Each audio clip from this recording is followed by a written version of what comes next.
Bonjour chers frères et sœurs en Christ, que la grâce, la paix et la miséricorde de notre Seigneur Jésus-Christ soient abondamment multipliées. Shalom et bienvenue dans cette nouvelle vidéo de 7 minutes de pain quotidien du 6 août 2025. Nous poursuivons notre lecture dans le livre de Actes des Apôtres chapitre 7. Et nous allons lire aujourd'hui le verset 7. Nous rendons grâce au Seigneur pour cette nouvelle journée, pour cette nouvelle opportunité qu'il nous accorde de pouvoir faire cette vidéo. Et ce que nous avons vu dans les vidéos précédentes, c'était la défense d'Étienne. Donc, rappelons-nous que dans tout le chapitre 7, c'est Étienne qui va prendre la parole et expliquer à ces hommes-là qui sont en train de l'accuser devant le Sanhédrin qu'il aurait blasphémé contre Dieu, qu'il aurait essayé de détourner le peuple des coutumes que Moïse a enseignées, disant également que Jésus a dit qu'il va détruire le temple. On avait vu dès le départ que les accusations étaient fausses. D'ailleurs, la parole de Dieu le dit clairement. Ces personnes ont été monnayées pour soulever contre lui des fausses accusations, chose que l'Éternel a en horreur. Et ils sont tellement méchants qu'ils accusent Étienne sur quelque chose concernant Jésus, sachant qu'ils ont déjà crucifié Jésus. Sachant qu'en fait, Jésus-Christ, ils l'ont crucifié, ils l'ont fait mourir. Ils viennent l'accuser pour quelque chose en parlant du futur, comme c'est quelque chose qui va se passer par la suite. Mais de toute façon, le Seigneur, étant notre avocat, étant notre guide, qu'est-ce qu'il a fait? Il avait déjà prévenu les disciples que dans les situations difficiles, c'est lui qui prendrait le contrôle pour leur défense et pour parler au travers d'eux. Et Étienne, nous avions donc vu cela dans la fin du verset du chapitre 6, qu'il avait commencé à leur enseigner pour qu'ils soient tirés, pour qu'ils viennent à lui, pour qu'ils reviennent à la raison, pour qu'ils comprennent que Jésus-Christ est véritablement le Messie qui devait venir et qui vint. Ils n'ont pas compris. Et donc, qu'est-ce qui s'est passé? Il s'est passé que, n'ayant pas pu résister à sa sagesse et à l'esprit par lequel il parlait, ils ont donc soulevé ces personnes. Et devant le Sanhédrin, dont le souverain sacrificateur lui a donné la parole pour se défendre. Il a commencé donc avec Abraham.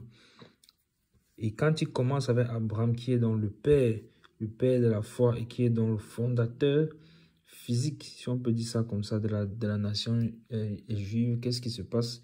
Ça nous montre qu'il va commencer par lui et monter jusqu'à Jésus-Christ. Monter jusqu'à Jésus-Christ. Donc il va partir depuis l'origine à Abraham et arriver jusqu'à Jésus-Christ.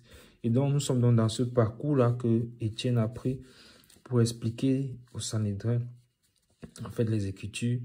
Nous sommes donc rendus aujourd'hui au verset 7.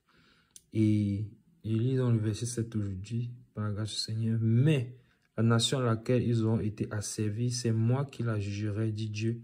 Après cela, ils sortiront et ils me serviront dans ce lieu-ci. » Amen. Amen, amen, amen. Donc, en fait, quand je disais tout à l'heure qu'il a commencé par Abraham, c'est qu'il a expliqué dès le départ comment est-ce que Dieu a parlé à Abraham pour lui demander de quitter sa famille, son pays et la maison de son père pour se diriger vers un pays que Dieu lui-même lui montra. On avait donc vu que Dieu après cela lui a fait la promesse de l'établir dans le pays dans lequel les Juifs habitent au moment où Étienne est en train de parler et qui est d'ailleurs Israël que nous connaissons aujourd'hui. Et ayant fait un arrêt temporaire dans le pays des Chaldéens, donc à Charan, plus précisément à Charan. Donc, et Abraham, donc, ensuite, Dieu lui a fait savoir que sa descendance serait soumise à la servitude dans un pays, dans une terre étrangère. Donc, quand le verset 7 dit ici, mais la nation à laquelle ils auront été asservis, c'est de cet esclavage dont on parle, c'est de cette servitude dont on parle. Dieu lui a dit cela, en fait, qu'ils seront asservis pendant 400 ans. Et donc, la nation, voici donc la nation qui aura asservi son peuple. Qu'est-ce que Dieu donne comme sanction? Il dit, c'est moi qui la jugerai. C'est moi qui la jugerai. C'est moi qui la jugerai, dit Dieu. Donc, c'est Dieu qui est en train de parler. Donc, vous voyez que parfois, nous pouvons avoir des situations où nous ne comprenons pas. Je pense que nous avons un peu abordé dans la vidéo précédente. Nous traversons des situations difficiles. Nous ne précipitons pas de juger. La parole de Dieu déclare que c'est lui qui est le juste juge. Et d'ailleurs, les situations par lesquelles nous pourrons passer, même nos ennemis, nous devons simplement rendre gloire à Dieu pour eux. Pourquoi? Parce que c'est Dieu qui juge. C'est Dieu qui a l'œuvre en fait. Donc quand Dieu donne la prophétie comme ça que sa descendance sera soumise à l'esclavage pendant 400 ans, qu'est-ce qui peut arrêter ça? Dieu a déjà donné la prophétie. Ça veut dire que ceux qui vont les soumettre à cet esclavage-là, c'est toujours dans le plan de Dieu, c'est toujours dans la volonté de Dieu, c'est toujours Dieu qui est au contrôle. Et donc, passant par cette difficulté, par cette servitude, par cette souffrance, nous n'avons pas besoin d'être, comment dire, abattus. Même si c'est dur, tenons ferme et faisons confiance au Seigneur. Pourquoi? Parce qu'il a déjà donné sa parole. Puisqu'il dit qu'ils sont restés pendant 400 ans, ça veut dire qu'il a déjà donné le délai. Ça veut dire qu'il y aura un moment donné où cette servitude va s'arrêter. Et c'est ça notre espoir, c'est ça notre espérance. Nous savons qu'il est toujours avec nous. Et c'est lui maintenant qui va juger la nation. Donc c'est pas comme si c'est lui qui dit, c'est un peuple qui juge, qui a servi ses enfants, mais ce peuple-là reçoit son jugement. Ce peuple-là reçoit son jugement. Et donc, quand nous voyons les événements se dérouler sur la terre, on pense souvent que c'est un hasard et tout et tout. Les choses se passent, mais chaque peuple reçoit son jugement. Et rien n'échappe au contrôle de Dieu. Amen. Donc, c'est Dieu qui va juger l'Égypte. C'est pour ça que la parole nous demande de prier pour ceux qui nous persécutent. Pourquoi? Parce que voilà dans nos ennemis ceux qui nous persécutent. Mais la parole nous demande de prier pour eux. Parce que Dieu, maintenant, quand nous prions pour eux, Dieu sera juste dans son jugement et il se souviendra de nous. Et d'ailleurs, en le faisant, ce sont les charbons ardents que l'on amasse sur la tête. Donc, ça veut dire que le charbon ardent ici représente effectivement le jugement. Le jugement. Donc, voilà ce que la parole de Dieu nous enseigne. Voilà le standard que Jésus-Christ nous a donné. Et le verset continue en disant, après cela, ils sortiront. Ils sortiront. Amen. Ils sortiront. C'est important qu'on s'arrête là-dessus. Ils sortiront. Donc, après la souffrance, il y a toujours un temps de répit. Un temps de répit, un temps de repos. Où le Seigneur nous donne de nous reposer de nos souffrances. Et encore une fois, c'est un rappel pour nous. Nous sommes passagers et voyageurs sur la terre. Donc, étant sur cette terre, nous sommes en esclavage. Et on avait déjà vu cela.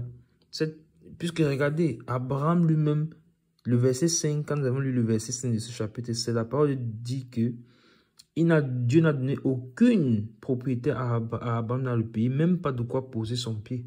Pourquoi? Parce qu'il était passager. Et on dit que mais c'est à ta descendance. Et c'est comme ça que nous également, nous sommes passagers sur la terre. Donc nous ne devons pas nous accrocher aux choses à terre. Nous ne devons pas avoir les cœurs fixés sur les choses de la terre. Et en plus de cela, si tu écoutes cette vidéo et que tu n'es pas encore venu au Seigneur, tu n'as pas encore donné ta vie au Seigneur, tu n'es pas encore né de nouveau, à plus forte raison encore pour toi, c'est encore plus urgent. Parce que non seulement nous sommes déjà dans ce monde-ci qui va passer, mais en plus, toi, tu es encore en Égypte. C'est-à-dire que tu es encore sous la servitude totale. Tu es encore dans le royaume des ténèbres. Mais il faut que tu viennes à la lumière de Jésus-Christ. Pour éviter justement ce châtiment dont on parlait, pour éviter ces charbons ardents, pour éviter ce jugement de Dieu. Parce que tu es encore dans les ténèbres et le Seigneur veut t'attirer à la lumière. Parce que nous avions déjà vu cela. L'Égypte, souvenons-nous que plus tard, c'est le peuple, la descendance d'Abraham, c'est en Égypte qui seront soumis à la servitude. Et l'Égypte représente toujours le monde. Donc si tu es encore dans le monde, sors du monde et viens au Seigneur qui te parle en ce moment. La parole dit, mais après cela, ils sortiront. Ils sortiront. Donc il y a toujours une espérance dans le Seigneur. Mais quel est le but pour lequel on sort? Ils sortiront et ils me serviront dans ce lieu-ci. Amen. Ils me serviront dans ce lieu-ci. Le lieu, c'est le lieu que Dieu a choisi. Le lieu, c'est le lieu que Dieu a choisi. Et ce n'était pas n'importe où. C'est le lieu que Dieu avait choisi. Et que feront-ils? Ils me serviront. Voilà donc le but de notre vie sur la terre. Nous sommes passagers sur la terre, comme ils étaient passagers sur la terre, comme Abraham était passager, n'a reçu aucune propriété. Le but d'Abraham de sortir de son pays, de sa famille, c'était pour aller servir Dieu dans ce nouveau pays. Notre but sur la terre, le but pour lequel Dieu nous fait passer sur la terre, c'est pour que nous sortions de l'Égypte qui représente la servitude, qui représente le monde, et que nous servions Dieu. Et que nous le servions. Voilà le but pour lequel, donc vous voyez que c'est exactement la même chose. Ce que Dieu a fait avec Abraham, c'est ce qu'il fait avec nous. C'est ce qu'il veut faire avec nous. Et soyons obéissants comme Abraham a été obéissant. Le Père de la foi. Soyons obéissants. Et sortons. Sortons et servons le Seigneur. Et la parole de Dieu est claire. Pour servir le Seigneur. Pas pour nous servir. Pas pour nous reposer de l'esclavage, de la servitude, mais pour servir le Seigneur. Donc nous sommes serviteurs du Seigneur. C'est pour cela qu'il nous a fait sortir. Et qu'il a donc son plan avec chacun d'entre nous. Amen. Nous arrêtons là pour aujourd'hui. C'était tout pour les 16 minutes de pain continu de ce jour. Que la grâce, la paix et la miséricorde de notre Seigneur Jésus-Christ soient abondamment multipliées. Shalom.